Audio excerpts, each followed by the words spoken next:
Soy Santiago Maza, director de Estado de Silencio. Los periodistas a veces decimos que somos la voz. Están desviando el río. Está llevando un fuerte enfrentamiento a balazos. Cuando somos realmente un altavoz. Venimos a presentar la película. Estamos ahorita justamente en una gira de festivales. Y por un lado, en México ya la estrenamos en Netflix. Bueno, en toda América. Se estrenó en la plataforma la semana anterior. Pero en Europa seguimos en festivales y buscando vender la película. Amenazas en su contra. Se le acercaron y le dispararon. Y yo nunca creí que eso me pudiera poner a mí en una situación. Es una película, un documental bastante duro, porque habla del periodismo y el peligro que tienen los periodistas por contar la verdad en México. Tú, en tu caso, al hacer este documental, ¿te has sentido en peligro en algún momento? No, o sea, el rodaje sí tuvo momentos tensos. Estuvimos en zonas, pues sí, que era muy, muy volátil el estar ahí con la cámara, ¿no? O sea, naturalmente te pones en situaciones en las cuales la misma presencia de la cámara incomoda a la gente. Por suerte no pasó nada durante el rodaje. Y creo que sí, o sea, para nosotros, bueno, para mí en lo personal, era importante que más allá del miedo o de los riesgos, pues si bien el documental quiere decir que todos tenemos que estar y acompañar a nuestros periodistas, pues la película lo tiene que hacer de facto, ¿no? Para poner un poco el ejemplo. Y porque al final quienes absorben los riesgos son ellos, ¿no? O sea, el ir al bosque y grabar a los talamontes, pues sí, ese día que filmamos era un riesgo para nosotros. Pero después nosotros nos vamos, no vivimos ahí. Y Jesús se queda y él sí lo ubican. Entonces es importante como tomar las medidas y nosotros, o sea, justo sí nos asesoramos, platicamos con las organizaciones que tienen los protocolos de seguridad con los periodistas y le seguimos dando monitoreo para que también en el hecho de hacer la película no estuviéramos exponiendo de más a las personas.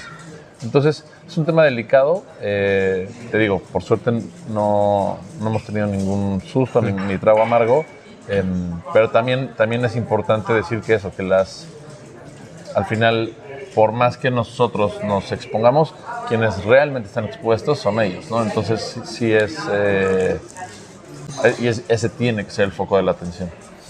Y lo que nos toca a nosotros es hacer memoria de estos casos. Se para una camioneta, me saca la mano y me dice, te estás metiendo con el gobierno. Se encontró el cuerpo sin vida del periodista. El policíaco del periódico regional. Al matar a un periodista se mata el derecho de la sociedad a estar informada. Hay que decirlo una y otra vez. ¿Te sientes amenazado en alguna parte de México?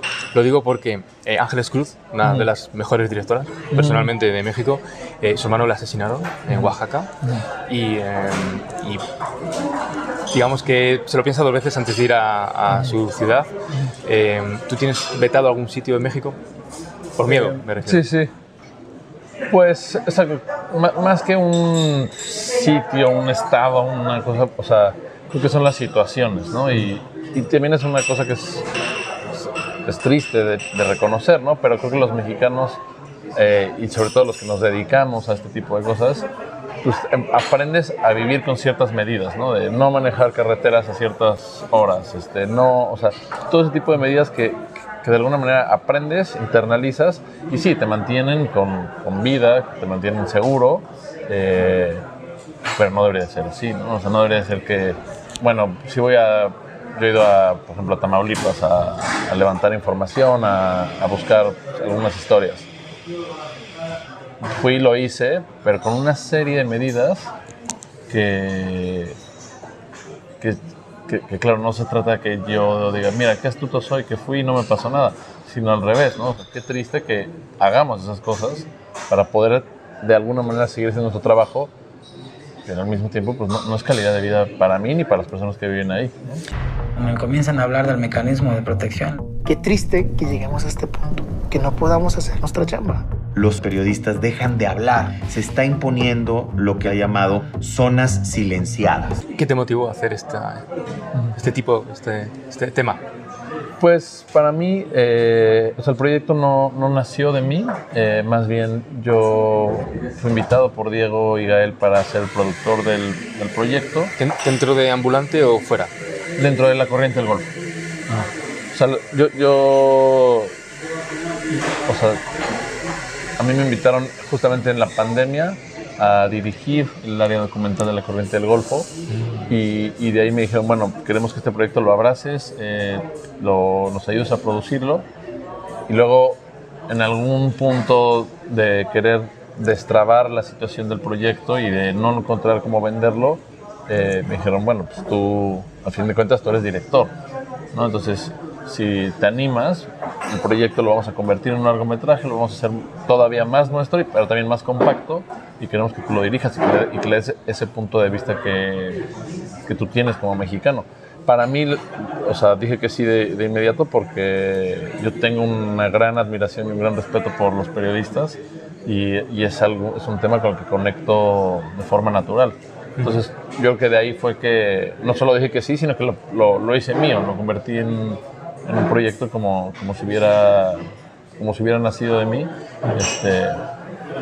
Y desde entonces pues han sido ya 3 años donde creo que he visto también cómo al resto del equipo le pasó lo mismo, ¿no? A todas las personas que yo fui invitando para hacerlo, todo el mundo como que no se lo pensó, de inmediato dijo que sí, y es muy afortunado, ¿no? Tener un equipo así de comprometido. Hablas en tu documental de un Cuadratín Chiapas, 2 personas que tuvieron que huir a Estados Unidos, exiliarse con su hija, si no me equivoco. ¿Te enfocaste en Cuadratín por algún motivo? Porque Cuadratín quizás, no sé, destapa más que el resto. ¿Por qué? Realmente cuando escogimos con qué periodistas hablar, lo escogimos más por ellos, ¿no? Que por sus medios. Si bien muchas veces, sobre todo en el periodismo independiente, van de la mano, ¿no? El periodista acaba como siendo el propio medio, ¿no? Pero sobre todo, a la hora de escoger los nombres, había como una cosa de balance, de poder decir, mira, aunque toques temas de migración, o temas de narcopolítica, o temas de explotación de recursos ambientales, o corrupción, o sea, la violencia permanece. Aunque vivas en Sinaloa, en Chiapas, en Morelos, la violencia sucede, ¿no? Entonces, creo que, o sea, lo que más nos gustó es que contando las historias de ellos, también había una cosa como de replicarlo a escala y decir, bueno, pues no solo son ellos sus 4, no es todo el gremio. Y aquí nos tienes que dar luz a la gente de España o de otros países de Hispanoamérica. ¿Crees que puede haber un grupo, pregunto, de periodistas que sí que están, como decían en tu documental, siendo incómodos, ¿no? Como yo digo nombres que igual me equivoco, Ciro Leiva, Aristegui, que creo que aparece en tu documental, está en Latinus, está Loret. Luego también tenemos a Proceso, quizás, porque también aparece Proceso, si no me equivoco. ¿Crees que existe una serie de periodistas o medios que realmente se molestan por decir la verdad y otros que le siguen el agua, no sé cómo se dice en México, ¿no? Que le siguen el juego al presidente y a lo que ocurre todo está bien? ¿Crees que existen 2 bloques o no? Pues mira, yo creo que existen muchos bloques, ¿no? O sea, creo que justo parte de la violencia que sucede es como esta cosa de pintar con brocha gorda, ¿no? Y decir como todo el periodismo es igual, todo el periodismo está en contra de esto, todo el periodismo, o sea, y más bien, pues hay muchas formas de hacer periodismo, hay dentro del espectro ideológico hay muchas formas de querer compartir ciertas historias porque la indignación va en una dirección o la sensación de justicia va en una dirección. Yo creo que, o sea, lo que sí creo también es que hay periodistas que, pues quizás por un interés propio o simplemente porque el miedo sí les puede ganar esa batalla, dejan de querer informar o si ya tienen la información no la exponen para no exponerse a ellos, ¿no? Entonces sí creo que hay yo le llamaría como un falso periodismo que es muy servicial.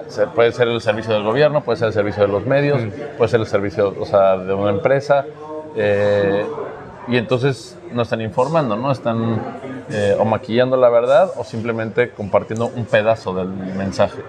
Y puedo entender que si lo haces y te toca a ti la violencia, a ti o a tu familia, no es lo que busques, y de ahí que te vuelvas una pluma chata que no, pues eso, que no cuestiona, que no abre y destapa la mente de sus lectores.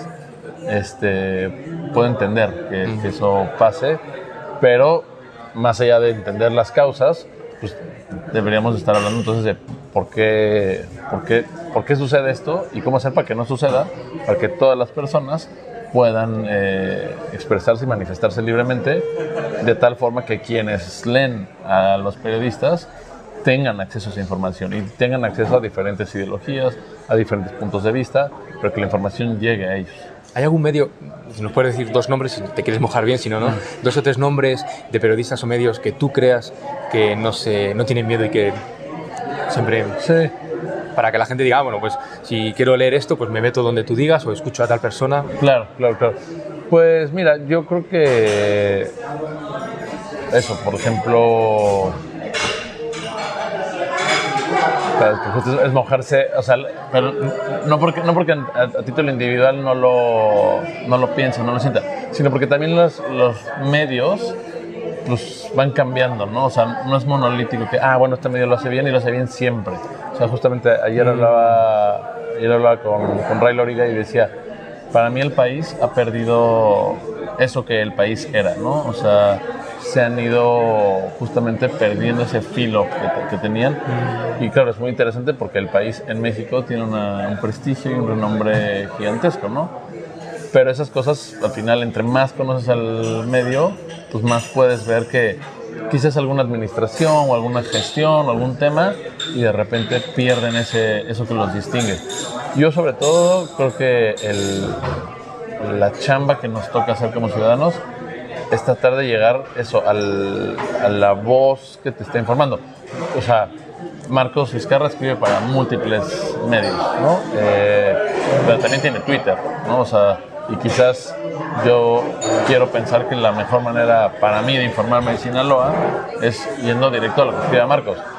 Lo haga para Revista Espejo o para otro medio, ¿no? Entonces, tú debes encontrar las plumas que te gustan y seguirlas más allá del medio, ¿no? O sea, el medio al final es una cancha, el jugador es el... Dinos 2 plumas más. Bueno, yo soy un gran admirador del trabajo que hace Carmen Aristegui.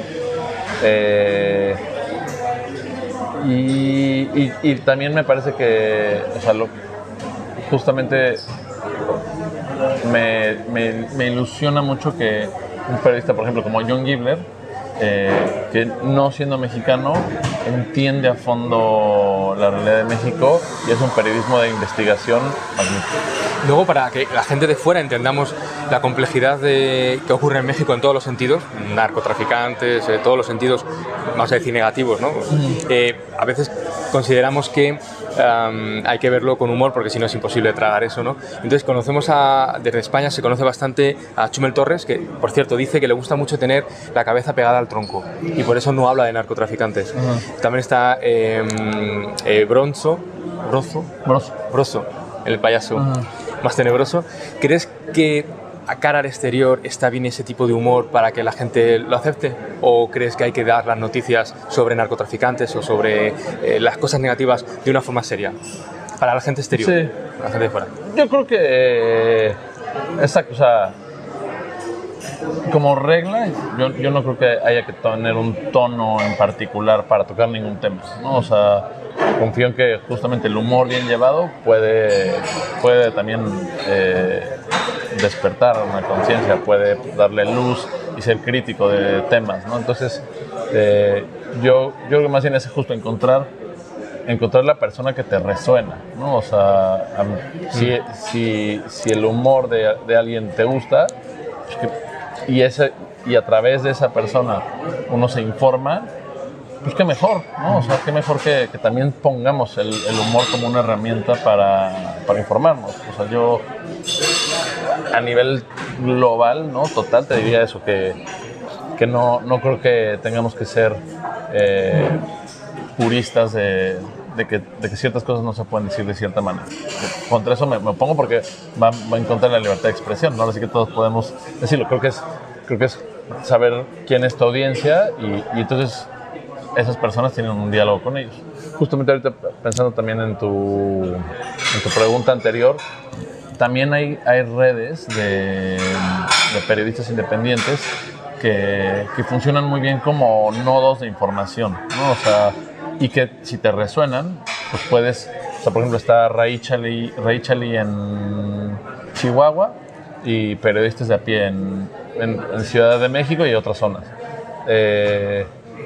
Pues como que si llegas ahí, también son como centrales de las cuales llega mucha información y si te resuenan, pues entras ya en comunicación y en constante diálogo con esos periodistas. Y aparte, el peligro que tienen los periodistas, en este caso cuando se denuncia el narcotráfico, también está metida la política, a veces parece ser. ¿Crees que el tema de abrazos no balazos o el tema de que AMLO señale casi con el dedo o literalmente con el dedo en sus ruedas de prensa a periodistas, crees que eso puede ayudar a fomentar esa impunidad contra los atentados contra los periodistas en México? Sí, a mí me parece que un error clave que tuvo la última administración fue negar el problema, ¿no? O sea, en negar el problema y como dices, y luego en señalar a los periodistas que le parecían incómodos o que iban en contra de su proyecto.